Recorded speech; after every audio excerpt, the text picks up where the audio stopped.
90% prepaid plan के user हैं। Sir आज मैं प्रीपेड प्लान के जो मोबाइल यूजर्स हैं उनकी ओर से दो समस्याएं उठाना चाहता हूं। सर पहली समस्या है कि रिचार्ज खत्म होने के बाद आउटगोइंग के साथ साथ इनकमिंग कॉल का भी बंद होना। सर जब प्रीपेड प्लान एक्सपायर होता है या मोबाइल रिचार्ज की वैलिडिटी खत्म होती है तो आपकी आवाज बंद कर दी जाती है, फोन मेरा, सिम कार्ड मेरा, नंबर मेरा। तो सर रिचार्ज खत्म होने के बाद आउटगोइंग कॉल बंद होना समझ आता है, लेकिन इनकमिंग कॉल बंद होना सरासर मनमानी है। सर हमारा मोबाइल नंबर आज हमारी डिजिटल पहचान बन चुका है।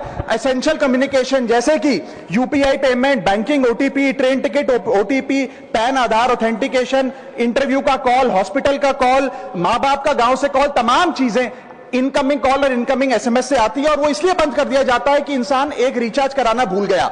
सर इनकमिंग कॉल बंद करना is not stopping of a service, ये हमारे राइट टू कम्युनिकेशन को स्टॉप करने जैसा है। सर जैसे आपका आधार कार्ड इसलिए एक्सपायर नहीं हो जाता कि आपने डिटेल अपडेट नहीं करी, या आपका बैंक का खाता इसलिए बंद नहीं हो जाता कि आपने मंथली डिपॉजिट जमा नहीं किया, या आपका वोटर आईडी इसलिए सस्पेंड नहीं हो जाता कि आप एक चुनाव में वोट डालना भूल गए, ठीक उसी तरह आपका मोबाइल नंबर इसलिए सस्पेंड और डीएक्टिवेट नहीं होना चाहिए कि आप एक रिचार्ज भूल गए। सर मैं सदन में फ्री आउटगोइंग की मांग नहीं कर रहा, फ्री डेटा की मांग नहीं कर रहा, लेकिन इनकमिंग कॉल फैसिलिटी की गारंटी होनी चाहिए। मेरी 3 स्पेसिफिक मांग है। पहली, प्रीपेड मोबाइल कनेक्शन में इनकमिंग कॉल और इनकमिंग एसएमएस कम से कम 1 साल तक कंटिन्यू रहे, चलता रहे from the date of the last recharge, ताकि एसेंशियल कम्युनिकेशन चलती रहे। दूसरी, deactivation of the mobile number after 3 years. ऐसा ना हो कि आपका मोबाइल नंबर किसी को आपका मोबाइल नंबर बंद करके किसी और को अलॉट कर दिया जाए। कम से कम 3 साल का ग्रेस पीरियड देना चाहिए from the date of the last recharge. And third demand, mobile operator should introduce a low cost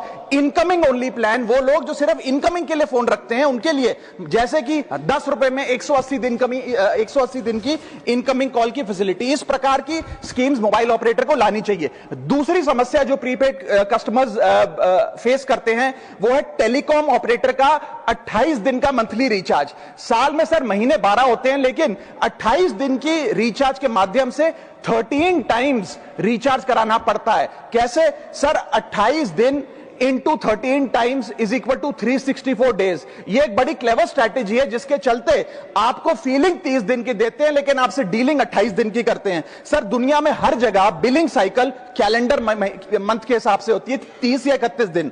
आपको मंथली सैलरी, लैंडलॉर्ड का रेंट, बैंक की ईएमआई, बिजली पानी गैस का बिल, तमाम चीजें 30 या 31 दिन के महीने के हिसाब से होती हैं। लेकिन ये मोबाइल ऑपरेटर, टेलीकॉम ऑपरेटर 28 दिन के महीने के हिसाब से आपको रिचार्ज प्लान बेचते हैं, ताकि साल में एक अतिरिक्त रिचार्ज आपको मिल जाए। मैं उम्मीद